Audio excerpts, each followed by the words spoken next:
नमस्कार, मैं डॉक्टर राजेंद्र कुमार, सह आचार्य रसायन शास्त्र, राजकीय कन्या महाविद्यालय चौमू। आपका हमारे आज के इस वीडियो में स्वागत है। हमने हमारे पिछले वीडियो के अंतर्गत जो ग्राउंड स्टेट टर्म सिंबल है उनकी गणना हम किस प्रकार से करेंगे, किस प्रकार से हम निकालेंगे के बारे में चर्चा की थी। आज हम उसी कड़ी के अंतर्गत जो ग्राउंड स्टेट टर्म सिंबल है हमें उसे किस प्रकार से निकालेंगे, उसके लिए जो हुंड्स रूल हैं वो क्या हैं की चर्चा करेंगे। तो हमारा जो आज का टाइटल है वो है determination of ground state by using Hund's rule. आद अवस्था का निर्धारण हुंड के नियमों के आधार पर हम किस प्रकार से करेंगे, आज हम हमारे इस वीडियो में उसका अध्ययन करेंगे। तो सबसे पहले जो ग्राउंड स्टेट टर्म सिंबल है या आद अवस्था है उसका निर्धारण करने के लिए हुंड ने 3 मुख्य नियम दिए, जिसमें जो पहला नियम है वो है हुंड्स फर्स्ट रूल, और इसे हम कहते हैं rule of maximum multiplicity.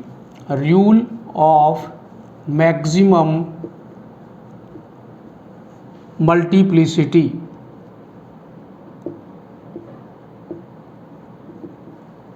Rule of maximum multiplicity, इसका अर्थ है अधिकतम बहुकता का नियम। यानी हम जो हमारे पास में विभिन्न टर्म सिंबल प्राप्त होंगे उनमें से कौन से टर्म सिंबल को ग्राउंड स्टेट टर्म सिंबल माने, उसको तय करने के लिए सबसे जो पहला नियम दिया हुंड ने वो दिया रूल ऑफ मैक्सिमम मल्टीप्लिसिटी, अधिकतम बहुकता का नियम। अर्थात ऐसी विभिन्न जो टर्म सिंबल हमें प्राप्त हो रहे हैं उनमें से वो टर्म सिंबल जिसमें कैपिटल एस जो कि स्पिन को रिप्रेजेंट कर रहा है, कि जिसमें चक्रण जो क्वांटम संख्या है उसका मान अधिकतम हो, हम उसको ग्राउंड स्टेट के लिए, आद अवस्था के लिए हम उसको सेलेक्ट करेंगे, उसका हम चयन करेंगे।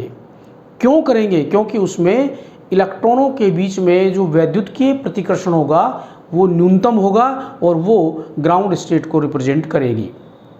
तो हमारे पास में सपोज करें कि विभिन्न प्रकार की जो अवस्थाएं हैं उसके अंदर सिंगलेट भी है हमारे पास में, डबलेट भी है हमारे पास में, ट्रिपलेट भी है। तो कौन सी अवस्था ग्राउंड स्टेट को रिप्रेजेंट करेगी? यहाँ पर ये जो है ट्रिपलेट अवस्था वो ग्राउंड स्टेट को रिप्रेजेंट करेगी। क्यों करेगी? क्योंकि इसमें इस कैपिटल एस का मान उच्चतम होगा, मैक्सिमम होगा। तो जो हुंड का पहला नियम है वो ये कहता है कि हम कौन सी अवस्था को आद अवस्था के रूप में सेलेक्ट करें, उसके लिए कि एस का मान, कैपिटल एस का मान, जो चक्रण क्वांटम संख्या का सदिश योग हमें प्राप्त होता है का मान उच्चतम जिस अवस्था में होगा वो हमारी आद अवस्था को प्रदर्शित करेगा, रिप्रेजेंट करेगा। उसके बाद हमारा जो दूसरा नियम है हुंड्स सेकंड रूल, की हुंड का द्वितीय नियम। द्वितीय नियम क्या कहता है कि यदि हमारे पास में प्रथम नियम के अनुसार एक से अधिक अवस्थाएं हमें प्राप्त होती हैं जिनके अंदर एस का मान समान हो, तो हम कौन सी अवस्था को ग्राउंड स्टेट के रूप में चयन करेंगे, सेलेक्ट करेंगे, हम हुंड के द्वितीय नियम के आधार पर ये तय करते हैं। तो द्वितीय नियम हमारा क्या हुआ है यहाँ पर कि एस का मान, यदि 2 अवस्थाएं हैं जिनमें एस का मान, 3 अवस्थाएं हैं जिनमें एस का मान बराबर है, तो हम इसके द्वितीय नियम के आधार पर उसका चयन करेंगे। कैसे करेंगे? कि जिसमें एल का मान उच्चतम हो।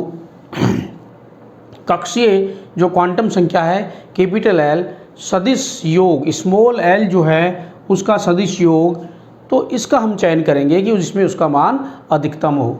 जैसे हमने D2 जो कॉन्फ़िगरेशन था जिसके लिए विभिन्न टर्म सिंबल हमने प्राप्त किए, तो उसमें हमारे पास में टर्म सिंबल आया था 3F एंड 3P, 2 जो ट्रिपलेट अवस्थाएं थी।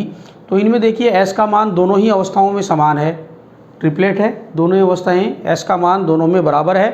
तो इन दोनों में से ग्राउंड स्टेट को कौन सी अवस्था रिप्रेजेंट करेगी? बिल्कुल, क्योंकि पहले नियम के आधार पर हम नहीं कर सकते इसके अंतर्गत, तो हम क्या करेंगे, इसका जो द्वितीय नियम है उसको लागू करेंगे, यानी जिसमें L का मान ज़्यादा है और L का मान इसमें ज़्यादा है, इसलिए इन तीन में से ये जो 3F है वो आद अवस्था को प्रदर्शित करेगी। तो ये हमारा हुंड का जो द्वितीय नियम है कि यदि 2 या 3 विभिन्न अवस्थाएं जिनके अंदर S का मान, कैपिटल S का मान बराबर हो, तो हम उन अवस्थाओं में से आद अवस्था का चयन कैसे करेंगे। उसके बाद में जो नंबर 3 है, हुंड्स थर्ड रूल, हुंड का तृतीय नियम। तो तृतीय नियम के आधार पर हम कैसे ग्राउंड स्टेट को हम सेलेक्ट करेंगे? बिल्कुल सिंपल, ये हमें जो J के विभिन्न मान प्राप्त होते हैं, J बराबर L plus S to L minus S। तो यहाँ पर L प्लस S से L माइनस S, सपोज करें अभी अपन ने 3F D2 कॉन्फ़िगरेशन के लिए 3F को हमने निम्न ऊर्जा स्तर की अवस्था के रूप में सेलेक्ट किया। तो यहाँ पर यदि हम इसके लिए जो J के मान निकालेंगे तो J के मान क्या होंगे? L। इसमें L क्या है?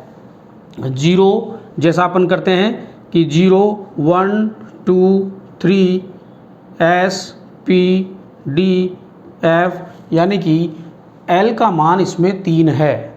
तो यहाँ से हम करेंगे 3 प्लस, क्योंकि ट्रिपलेट है तो ट्रिपलेट कैसे आया? 2 प्लस 1, 2S प्लस 1 बराबर M, मल्टीप्लिसिटी। तो यहाँ पर S का मान कितना? 1 है, तो 2 प्लस 1 बराबर 3, तो बहुगता हो गई इसकी ट्रिपलेट। तो यहाँ से ये हो गया S का मान, S का कैपिटल S का मान है 1, तो 3 प्लस 1 से 3 माइनस 1 4 2, तो हमारे पास में जो टर्म सिंबल आए वो आ गए 3F बराबर 3F4 3F3 एंड 3F2।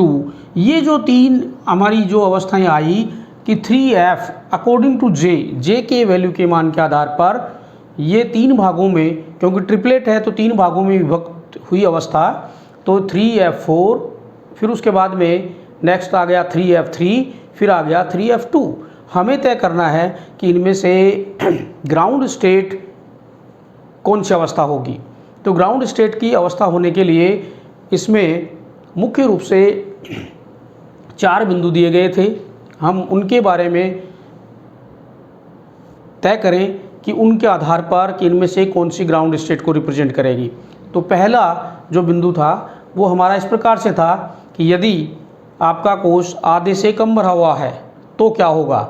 आधे से कम भरा हुआ है तो जो ये अवस्था है आपकी L माइनस S कम भरा हुआ है, तब L माइनस S वाली अवस्था ग्राउंड स्टेट टर्म सिंबल को रिप्रेजेंट करेगी। L माइनस S वाली अवस्था ग्राउंड स्टेट टर्म सिंबल को रिप्रेजेंट करेगी, ग्राउंड स्टेट वाली अवस्था को रिप्रेजेंट करेगी। इसका मतलब ये हुआ कि ये जो है वो ग्राउंड स्टेट को रिप्रेजेंट करेगी। तो 3F जो टर्म सिंबल था ये 3 भागों में डिवाइड होगा, और 3 भाग कौन से होंगे?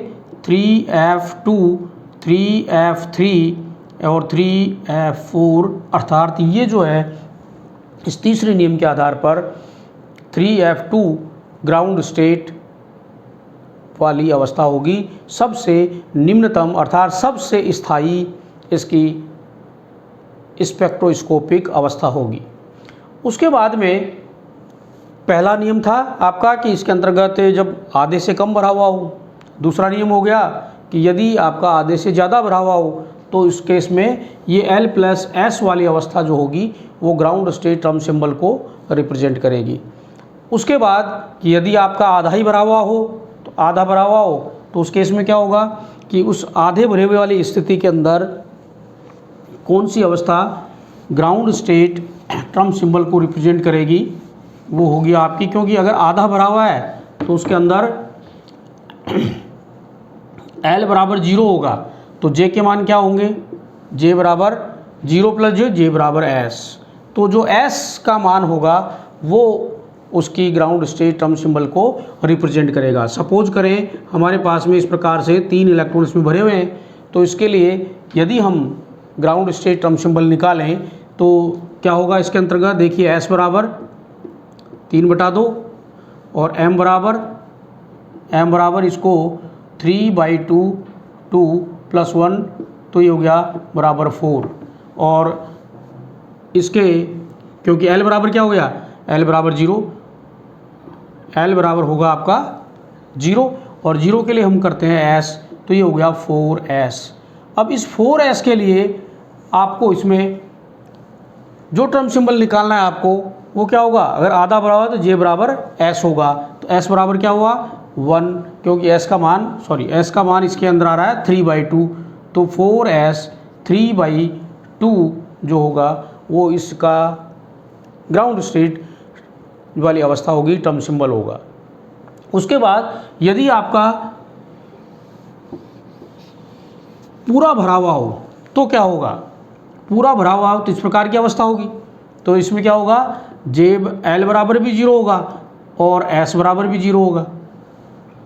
L बराबर 0, S बराबर 0, तो 0 + 0 कोई अंतर नहीं आना, तो इसके अंतर्गत हो जाएगा 1S। इसका टर्म सिंबल ये होगा 1S, केवल सिंगलेट अवस्था होगी, उसके अंतर्गत सारे मान 0 हो जाएंगे, तो हमने सिंगलेट अवस्था प्राप्त होगी। तो इस प्रकार से हम ग्राउंड स्टेट कौन सी होगी, हुंड के नियमों के आधार पर हम ये तय कर सकते हैं।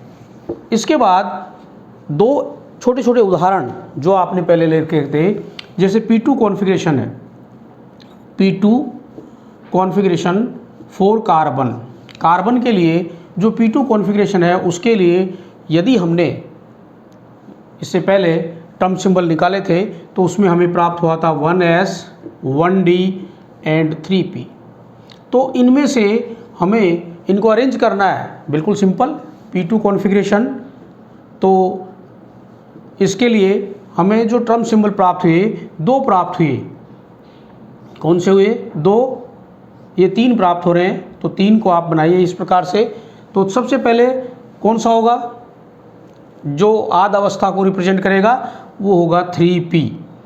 3P क्यों होगा, क्योंकि इसमें ट्रिपलेट है, S का मान उच्चतम है इसलिए ये होगा। उसके बाद में ये 2 हैं, अब इन 2 में से एक होगा 1D, तो 1D नीचे आएगा, 1S ऊपर आएगा। क्यों आएगा, क्योंकि इसके अंदर दोनों समान है, तो हम इस S के मान के आधार पे नहीं कर सकते, हम किसके आधार पे करेंगे, हम L के मान के आधार पर। तो D के लिए L का मान ज़्यादा है और S के लिए L का मान कम है, इसलिए D नीचे आएगा, 1D 1S आपका ऊपर आएगा। उसके बाद ये इसका पुनः विभाजन होगा 3P का, वैल्यू ऑफ J के मान के आधार पर इसका पुनः विभाजन होगा 3P का। तो इसमें क्या हो जाएगा आपका, J बराबर L + S to L - S। तो L का मान कितना है इसके अंतर्गत 1, S का मान 1, 1 - 1 2 0 2 1 0। तो इसमें ग्राउंड स्टेट वाली कौन सी होगी, ये हो जाएगी 3P0 3P1 एंड 3P2। तो इस प्रकार से ये जो हमें अवस्थाएं प्राप्त होंगी उनमें से 3P0 कार्बन के लिए आध अवस्था वाली अवस्था होगी, सबसे स्थायी अवस्था होगी। ठीक इसी प्रकार से हमने हमारे पिछले वीडियो के अंतर्गत 4D2 कॉन्फ़िगरेशन के लिए विभिन्न पद संकेतांक ज्ञात किए थे, और वो पद संकेतांक थे हमारे किस प्रकार से थे, विभिन्न जो पद संकेतांक अपने D2 के लिए हमने प्राप्त किए थे 1S 1D 1G 3F 3P। इस प्रकार से हमने, तो बिल्कुल सिंपल है इसमें कि हमें जो विभिन्न अवस्थाएं प्राप्त हो रही हैं, सूक्ष्म अवस्थाएं इनसे बनती हैं, हमें इनको ऊर्जा के बढ़ते हुए क्रम के अनुसार अरेंज करना है। तो जो सबसे कम ऊर्जा वाली अवस्था होगी वो हमारी आध अवस्था कहलाएगी।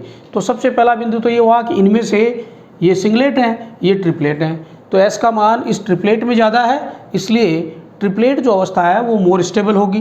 तो सबसे पहले तो आपके आ गया कि ये ट्रिपलेट, तो यहाँ से जो D2 कॉन्फ़िगरेशन है उसके लिए दो अवस्थाएं हुई आपकी, नंबर 1 ट्रिपलेट और नंबर 1 के बाद ये हो गई सिंगलेट। दो अवस्थाएं होगी, ट्रिपलेट एंड सिंगलेट। अब ट्रिपलेट में भी दो हैं आपके पास में और सिंगलेट में भी आपके पास में ये जो दे रखी है हमारे पास में 3 है, 1D 1S और एक और है। ठीक है, अब हमें इसको अरेंज करना है। कैसे अरेंज करेंगे कि इसमें से कौन सी हो आध अवस्था वाली। दो हैं तो इसमें 3F, क्योंकि इसके अंदर जो L का मान है वो उच्चतम है इसलिए 3F, फिर उसके बाद में 3P, इसके बाद में आपका 1G 1D एंड 1S।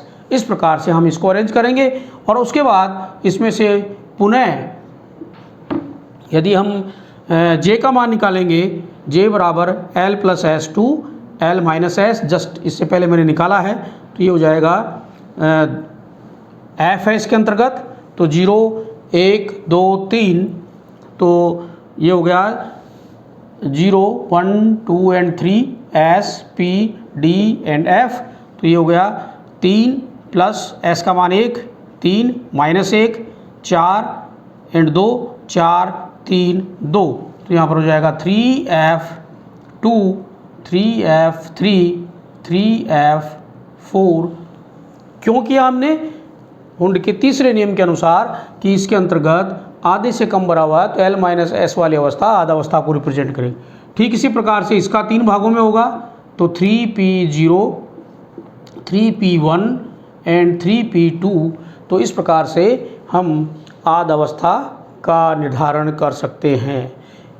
सूक्ष्म स्पेक्ट्रा के अंतर्गत इसका पुनः जो मान है वो निकालते हैं अपन कि J बराबर इसके अंतर्गत जो भी मान आ रहा है इसका वो हो जाएगा 2J प्लस 1 सूक्ष्म लाइन कब होंगी यहाँ पर, जब हम बाह्य चुंबकीय क्षेत्र अप्लाई करेंगे। तो यहाँ पर हमारा जो आज का उद्देश्य था वो था कि किस प्रकार से हम हुंड के नियम के आधार पर आध अवस्था का निर्धारण करेंगे। धन्यवाद। इसके बाद हमारा अगला जो वीडियो होगा उसके अंतर्गत अपन अध्ययन करेंगे कि जो पॉसिबल ट्रांजिशंस हैं, संक्रमण हैं एक अवस्था से दूसरी उच्च ऊर्जा वाली अवस्था के अंतर्गत, वो कितने प्रकार के हैं, कौन कौन से संभव हैं, कौन से उनके लिए नियम लागू होते हैं के बारे में हम हमारे अगले वीडियो के अंतर्गत अध्ययन करेंगे। धन्यवाद।